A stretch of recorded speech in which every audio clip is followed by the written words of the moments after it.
Aujourd'hui, je t'ai préparé un petit test de grammaire d'un niveau B1, le niveau seuil du cadre européen, le niveau à partir duquel tu peux dire « je parle français ». Si tu obtiens au moins 12 bonnes réponses sur 15 à ce test, tu pourras assurément dire « j'ai le niveau B1 ». Et si tu penses que je vais te faire des questions fastoches, des questions faciles pour te faciliter la vie, alors tu te trompes. Je ne vais te faire aucun cadeau. Je m'appelle Jordi, je suis professeur de français, créateur du French Club, le club de français 100% en ligne, et aujourd'hui, ce sera l'heure de vérité pour toi. As-tu le niveau B1 en français? Je vais donc te poser aujourd'hui 15 questions de grammaire d'un niveau B1. À chaque fois, tu auras 5 secondes pour réfléchir et trouver la bonne option. Ensuite, je te donnerai la solution, puis mes explications de professeur de français. Donc, tu vas progresser avec cette vidéo. Avant de commencer, si tu souhaites avoir accès au PDF de cette leçon, avec toutes les explications des points de grammaire abordés aujourd'hui, si tu veux également des cours de français exclusifs que tu ne trouveras pas sur YouTube, des PDF, des activités interactives super chouettes, super amusantes, des podcasts et tout un tas de choses pour apprendre le français. Si tu veux rejoindre également une communauté de passionnés de la langue française, eh bien viens nous rejoindre au club de français en ligne. Je te laisse le lien dans la description, c'est en première ligne, tu ne peux pas le rater. Tu es prêt? C'est parti! Alors, auras-tu le niveau B1 en français? Alors, première question, mets la phrase dans le bon ordre. Donne-moi un peu de temps. Si je veux substituer un peu de temps, quelle est la bonne phrase? Réponse A, donne-en-moi un peu. Réponse B, donne-m'en un peu. Et réponse C, donne-le-moi un peu. 5 secondes.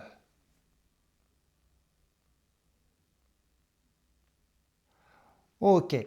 Un peu de temps, pour substituer un peu de temps, on va utiliser le pronom « en » puisqu'il s'agit d'une quantité. Donc on peut d'ores et déjà éliminer la réponse C, donne-le-moi un peu. Il nous reste deux options, la A et la B.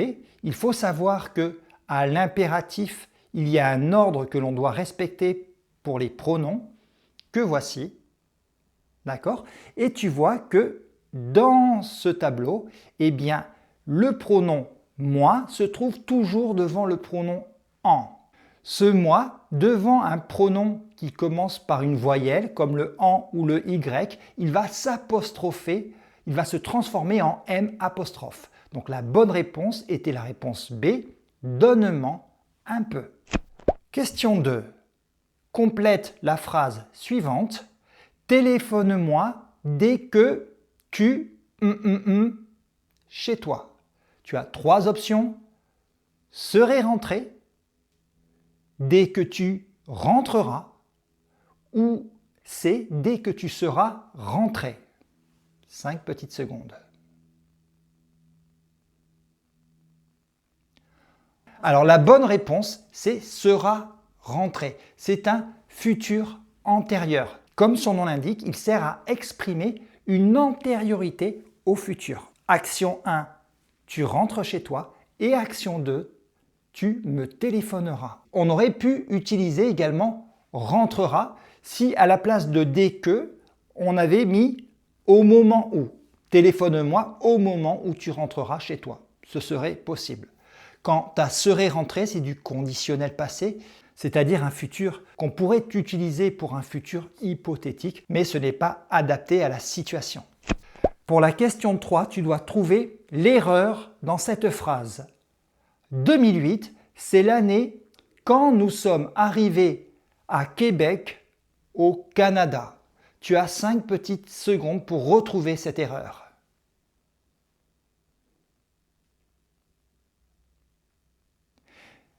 Ici, l'erreur, c'était le pronom « quand ». D'accord? Le pronom relatif que l'on utilise pour une période, Si je dis 2008, il s'agit bien d'un temps, d'une période. C'est le pronom relatif « où ». La phrase correcte serait « 2008, c'est l'année où nous sommes arrivés à Québec, au Canada ». Le pronom « quand » existe, mais c'est un pronom interrogatif, pas un pronom relatif, c'est-à-dire un pronom qui sert à faire des questions. Quand êtes-vous arrivé au Canada? Question 4. Complète la phrase suivante. Je vous défends après 22 heures. Réponse A. Je vous défends que vous sortiez. Réponse B. Je vous défends de sortir après 22 heures. Et réponse C. Je vous défends d'être sorti après 22 heures. 5 petites secondes. Ok, la bonne réponse, c'est tout simplement « je vous défends de sortir ».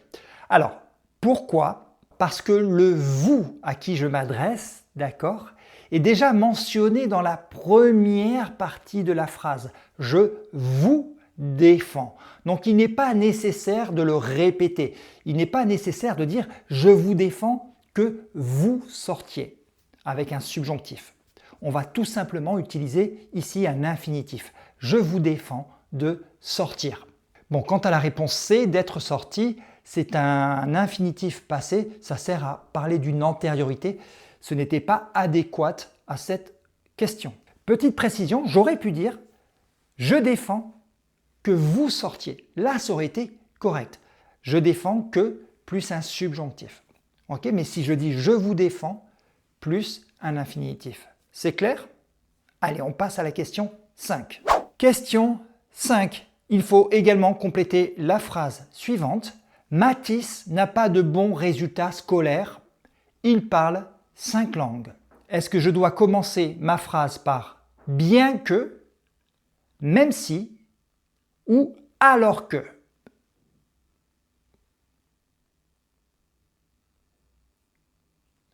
Ok, la bonne réponse ici, c'était « même si ». Même si Mathis n'a pas de bons résultats scolaires, il parle 5 langues. La réponse C, alors que, sert à parler d'une opposition, pour parler de deux faits qui sont opposés, deux réalités qui sont différentes.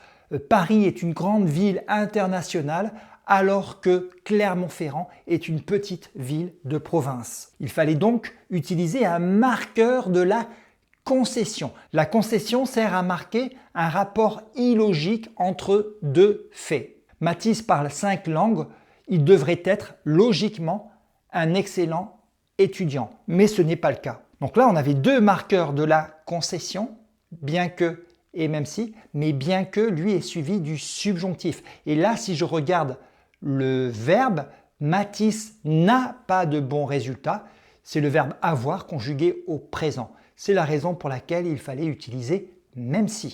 Allez, un peu de conjugaison pour la question 6. Tu dois conjuguer le verbe « déjà voir » dans cette phrase. Maxime m'a répondu qu'il se filme la veille. Est-ce que Maxime a déjà vu? Est-ce que Maxime voyait déjà? Ou est-ce que Maxime avait déjà vu?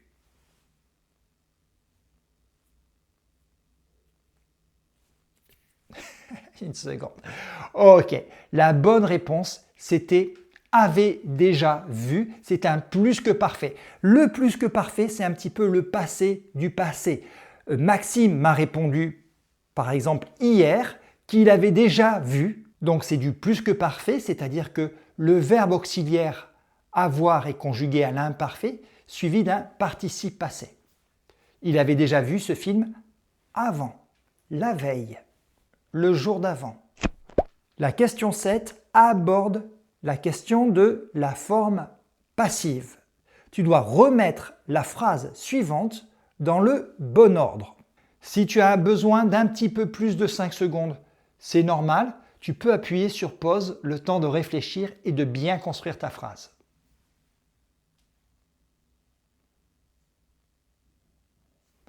Ok. La phrase était « Une école est en train d'être construite près de Toulouse. Alors ce n'était pas facile parce que c'était une forme passive au présent progressif. Le présent progressif, c'est la structure être en train de. Donc le verbe être au présent progressif, c'est est en train d'être, ok, plus le participe passé, puisque c'est une forme passive, construite. Une école est en train d'être construite près de Toulouse. C'est quelque chose qui est en train de se dérouler au moment où je parle. Pour la question 8, on va parler de la question des pronoms possessifs. Tu vas devoir compléter un petit dialogue. Ces affaires sont à vous? Non, ce ne sont pas... Je pense qu'elles appartiennent aux Martin. Très bien, je vais leur demander si ce sont... Les trois réponses sont les nôtres, les leurs, réponse A. Notre et leurs, réponse B. Les nôtres, les siennes, réponse C. Tu as 5 secondes.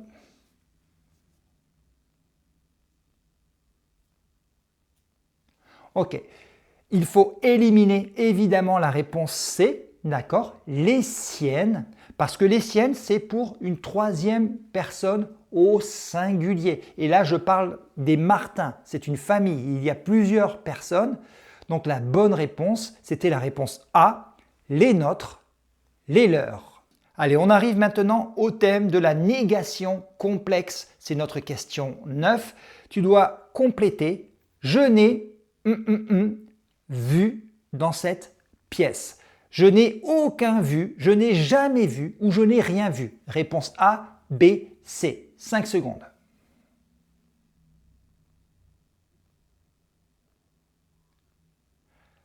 La bonne réponse, c'est la réponse C. Je n'ai rien vu. On ne peut pas dire je n'ai aucun vu parce que aucun, c'est un adjectif. Il doit être complété par un nom. Par exemple, je n'ai vu aucun étudiant. Ok ? Je n'ai jamais vu. Je n'ai jamais vu quoi? Ma phrase n'est pas complète. La seule réponse possible ici, c'était « Je n'ai rien vu dans cette pièce ». C'est bon? On continue. Question 10, tu dois compléter la phrase suivante. « Je ne pense pas qu'elle sortir avec toi. Je ne pense pas qu'elle voudrait sortir avec toi. Je ne pense pas qu'elle veuille sortir avec toi. Ou je ne pense pas qu'elle voudra sortir avec toi. »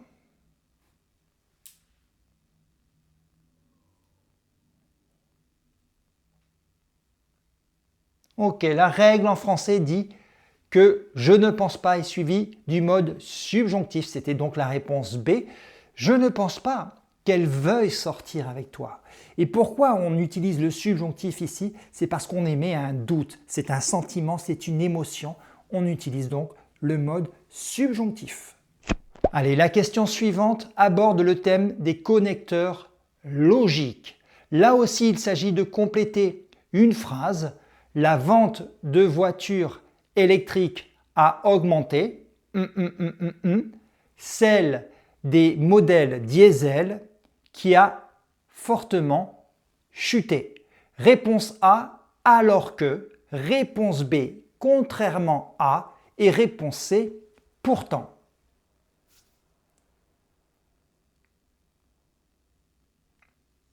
Ok, l'unique bonne réponse ici, c'était contrairement à. Pourquoi? Parce que alors que est complété d'une phrase. J'aurais pu dire alors que les moteurs diesel, sujet, ont fortement chuté, verbe. Mais ici, j'avais un groupe nominal, celle des modèles diesel. C'est un nom. Il n'était donc pas possible d'utiliser alors que. Quant à l'adverbe pourtant, il exprime une concession et non une opposition. Et ici, on avait bien une opposition entre les moteurs diesel et les moteurs électriques. On passe à la question 12, à la formation des adverbes. Ce candidat a répondu à toutes les questions du journaliste. Est-ce qu'il a répondu intelligemment, intelligentement ou intelligemment? Fais bien attention à l'orthographe, 5 secondes.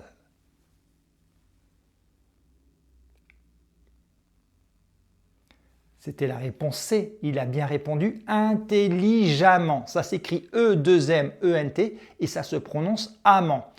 Pourquoi? Parce que la règle dit qu'en français, tous les adjectifs qui terminent en E-N-T ont leur adverbe qui termine en E2M-E-N-T.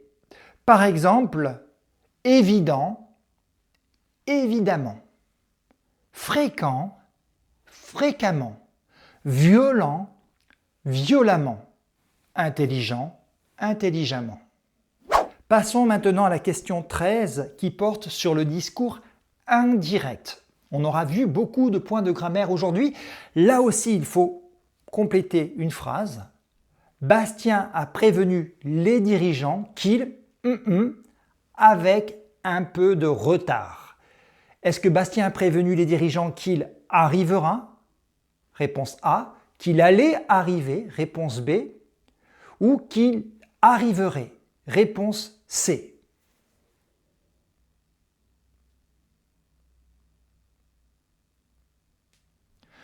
Ok, ici, il y avait deux bonnes réponses. La réponse C, qui est peut-être la plus évidente, il arriverait, tout simplement parce que la règle dit qu'au discours indirect, le futur simple se transforme en conditionnel si le verbe introducteur est au passé. Ici, le verbe introducteur, quel était-il? Bastien a prévenu. C'est du passé composé. Donc, le futur va se transformer en conditionnel. C'est ce qu'on appelle la concordance des temps. Cependant, si Bastien a dit « je vais arriver », c'est-à-dire qu'il a utilisé le futur proche, eh bien dans ce cas-là, on pourrait dire que Bastien allait arriver. C'est-à-dire qu'il allait arriver bientôt, après avoir prévenu. Souviens-toi que le futur proche, c'est le verbe aller plus un infinitif, d'accord? Je vais arriver. Eh bien, ce verbe aller qui est au présent, pour la concordance des temps, on va le transformer à l'imparfait. Il allait arriver. Donc, il y avait une petite nuance entre les deux phrases. Si tu avais trouvé qu'il y avait deux bonnes réponses, tu peux t'ajouter un point de bonus parce que celle-là, elle était difficile. Est-ce que la question 14 sera plus facile? Je ne sais pas. Complète cette phrase. Léo a obtenu le poste. Une excellente préparation. Réponse A, à cause de. Réponse B, puisque. Et réponse C, grâce à. Tu as 5 secondes.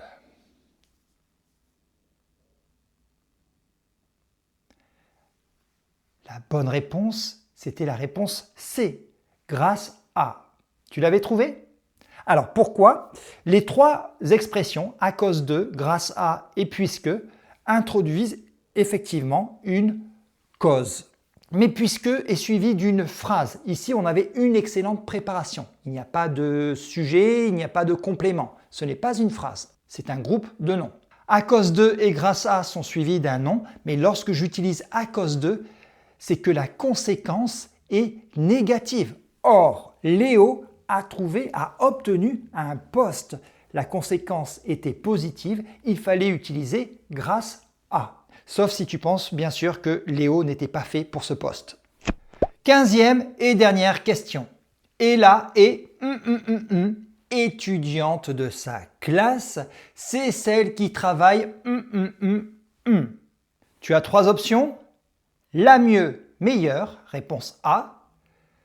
La meilleure, le mieux, réponse B. La meilleure, le mieux, réponse C. Fais bien attention à l'orthographe. 5 secondes.